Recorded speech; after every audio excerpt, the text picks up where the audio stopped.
preguntado a ustedes cuando caminan por ese lugar de su ciudad, cuál será la historia que tiene detrás? No las historias de los que van para allá, sino que la historia del lugar mismo, por ejemplo, de esa plaza, de ese estadio, de ese monumento.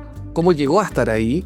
Bueno, eso es lo que precisamente se preguntó el autor con quien hoy día conversamos, Álvaro Abós, abogado también, escritor, bonaerense, ¿verdad? Vive en capital de Buenos Aires, y se preguntó esto respecto de la Plaza San Martín, esa bellísima plaza que está frente a Retiro y que tiene edificios simbólicos muy importantes al lado, como el Cábana, la iglesia del Santísimo Sacramento, qué sé yo, el Hotel Plaza, en fin.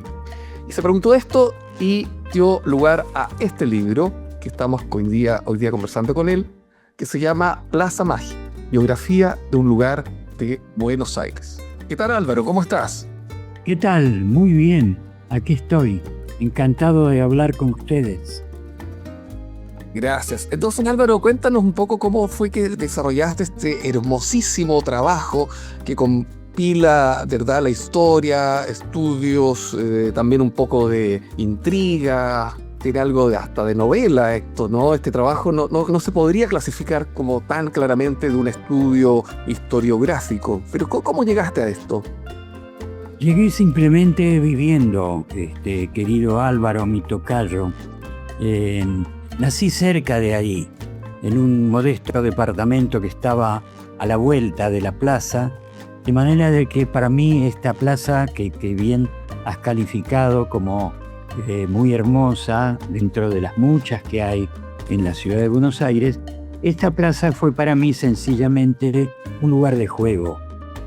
Cuando tenía 2 o 3 años, evidentemente no percibía que allí había palacios, una arboleda, monumentos. Era un lugar donde iba a jugar a pelota o iba a estrenar mi triciclo a los 4 años.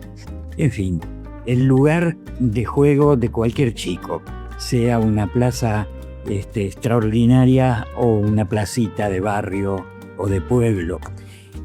Tengo, por lo tanto, esa vinculación afectiva con el lugar. Andando el tiempo, sí, fui y vine en una vida un poco azarosa.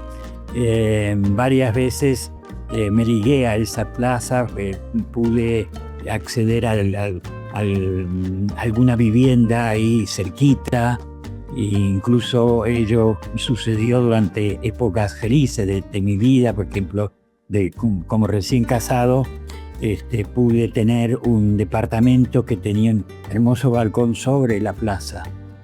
Cada día me despertaba y veía ese extraordinario rascacielos que es el Cábana. Lo veía de noche, lo veía al atardecer, lo veía a través de la niebla, de la lluvia, en fin.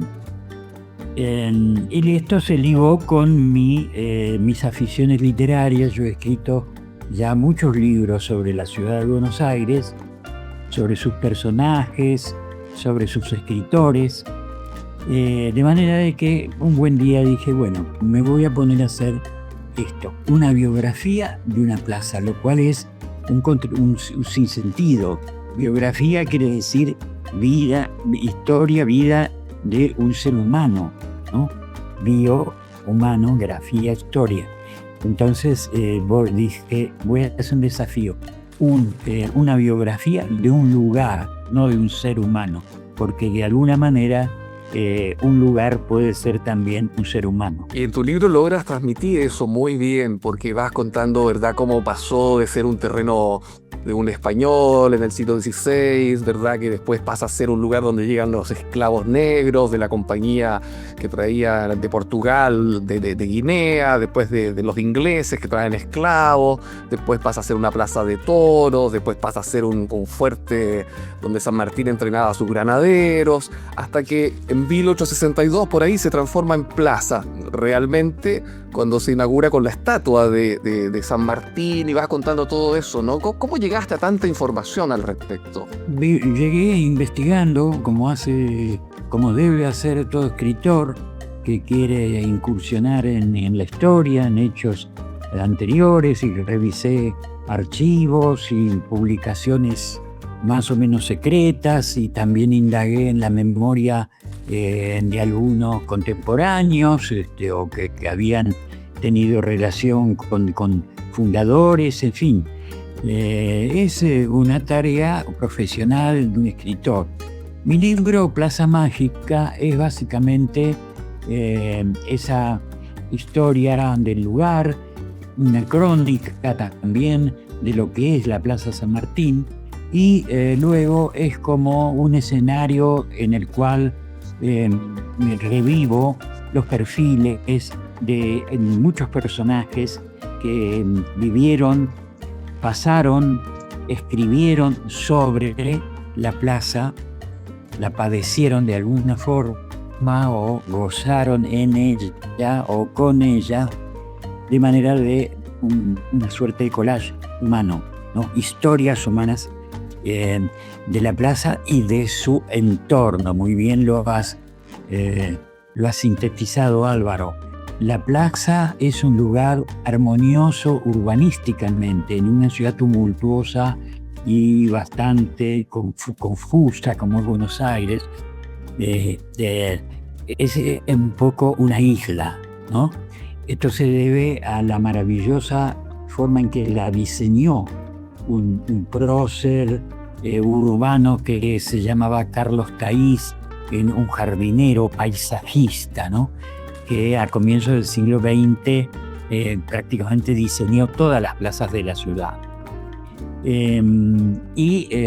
Alrededor de la plaza en sí misma, con su maravilloso arbolado, se fueron estableciendo lugares, monumentos. La oligarquía argentina levantó allí grandes palacios, lo eligió como su lugar. Ahí, por lo menos el Palacio Paz, el Palacio Anchorena, había un tercer palacio, Ortiz Basualdo, que fue demolido por la voracidad inmobiliaria, pero bueno, quedan esos dos, ¿no? El Palacio Paz es hoy el Círculo Militar y el Palacio Anchorena es la Cancillería, y todo va cambiando en la ciudad, ¿no? El Círculo Militar fue el lugar donde se gobernaba un poco la Argentina durante tantos años y años y décadas de poder militar. Hoy es un club, una confitería. Bueno, la iglesia, el gran hotel internacional, el Hotel Plaza, donde desfilaron tantos personajes de Reyes, el general de Gaulle, para el cual el hotel tuvo que construir una cama porque era tan alto que no había cama para él. Anécdotas así. Luego el edificio Cabana, que es un rascacielos, levantado en 1933-34, que es una maravilla de la arquitectura moderna. Es idolatrado por los arquitectos, por la finura, la originalidad de su diseño y su extraordinaria ensamble con el paisaje urbano, porque está como una proa sobre la barranca. Y la historia misma de la construcción de este rascacielos es particularmente interesante. De manera que, bueno, con todo eso, pues, me salió este libro. Claro, y dentro de esa anécdota que también tú cuentas en el libro, ¿verdad? La construcción del Cábana por Corina Cábana y la relación que tuvo poco tormentosa con la otra aristócrata de la zona, ¿no? Con Mercedes Castellano de Anchorena o Anchorena, que crea poco antes esta iglesia del Santísimo Sacramento. Entonces hay una rivalidad un poco entre ellas. Tú cuentas ahí como el Cábana, después de construida la capilla esta, se erige, ¿verdad? Y le hace sombra a la basílica que había construido la que podría haber sido su suegra, pero que la desairó, ¿no? Y que no permitió que ella fuera la novia de Aarón Anchorena, el hijo de Mercedes Castellano. Toda una historia poco romántica, rocambolesca, muy, muy linda en tu libro, ¿no? Sí, en realidad esa historia es un mito urbano que se ha repetido por tantos años, ¿no? La historia no tiene verosimilitud porque hay una diferencia de épocas. La señora de Anchorena, que era una gran millonaria, era la mujer más rica de la Argentina, tenía miles y miles de hectáreas y había construido ella su propia iglesia. La construyó, la pagó, no solamente esa, la Catedral de Salta y otras muchas iglesias fueron directamente pagadas por esta señora que era muy devota y vivía en el palacio y la iglesia estaba del otro lado de la plaza y había una conexión directa de manera que ella la miraba. Bueno, lo cierto es que la señora murió en 1920. En 1933, la señora de Cabanac, una millonaria que se lanzó al negocio de la construcción, se le ocurrió levantar un edificio, un rascacielos, cosa que en su momento fue el más alto de América, ¿no? Tiene 100 pisos. Y bueno, ahí no fue la señora Castellano la que protestaba, sino fue la Iglesia Argentina, porque en ese momento se realizaba en Buenos Aires el Congreso Eucarístico Nacional, Internacional. Por primera vez se hacía en América Latina ese congreso y acudían reyes y dignatarios de la Iglesia y de otros monarcas de todo el mundo. Entonces la Iglesia Argentina quería tener el Santísimo Sacramento allí enfrente, para que resaltara esa hermosísima iglesia. Ahí hubo un forcejeo muy grande, ¿no? Por cierto, el alcalde de una iglesia se llamaba Mariano de Media y Mitre, salvó el trance poniendo por encima en la azotea del Cabanac, que estaba medio a terminar, en la azotea construyó una enorme cruz de 35 metros que era como que recibía, ¿no?, a los dignatarios que llegaban por el Río de la Plata, que veían iluminada una inmensa cruz. Bueno, historias de la ciudad, anécdotas. Sí, esa anécdota es muy, muy interesante, muy entretenida. También tú cuentas ahí como escritores famosos fueron a pasear y se inspiraron un poco también en la plaza, ¿no? Hablas de Gombrowicz, me parece también, ¿no? El famoso polaco argentino. Sí, muchos escritores argentinos y visitantes han glosado la plaza, han escrito sobre ella. El primero quizá el propio Borges. En 1924 todavía no estaba el diseño nuevo de la plaza, era pequeña la plaza. Escribió en su primer libro, Fervor de Buenos Aires, un poema que se llama Plaza San Martín, donde habla de la tarde entera se había remansado en la plaza, serena y sazonada, bienhechora y sutil como una lámpara, clara como una frente, grave como ademán de hombre enlutado. Esta hermosa poesía, digamos, inaugura una serie de intervenciones de la poesía, de la literatura. Bueno, por allí pasaron muchos otros poetas. Baldomero Fernández Moreno, que es el poeta de la ciudad, una especie de cronista poético. Pasó el uruguayo Mario Benedetti, que vivió muchos años exilado en Buenos Aires, en distintas épocas. Cuando era muy joven, tuvo que venir porque se moría de hambre en Montevideo, ¿no? Venía a buscar alguna oportunidad, a trabajar. Y entonces Benedetti iba a la Plaza San Martín. Era como para un refugio, ¿no? Encontrar en medio de su actividad. El pobre era explotado, bueno, no viene el caso, y muchos años después volvió exilado político, ya un escritor importante, y siempre recordaba la Plaza San Martín como un lugar donde él podía aislarse, donde él descubría leyendo los escritores argentinos y latinoamericanos. Y bueno, y así, por ejemplo, bueno, Witold Gombrowicz es otro enfoque. Era un hombre que había venido, no tenía nada, era un polaco que se exilió extrañísimamente, estalló la guerra, se quedó en Buenos Aires donde no conocía a nadie, ni el idioma, una aventura interior, ¿no? Una aventura extraña, humana, de Gombrowicz, que también se liga a esta plaza porque él acudía allí a otros aspectos que tenía la plaza, que está muy cerca de la estación de tren, de la gran estación de tren de la ciudad y muy cerca del puerto, sobre todo entonces, 1939. Ahora la ciudad se va extendiendo, va ganándole al río y el puerto está lejos, pero entonces había muchos marineros y Gombrowicz, digamos, iba allí a alimentar su vida social y sexual también. Sí.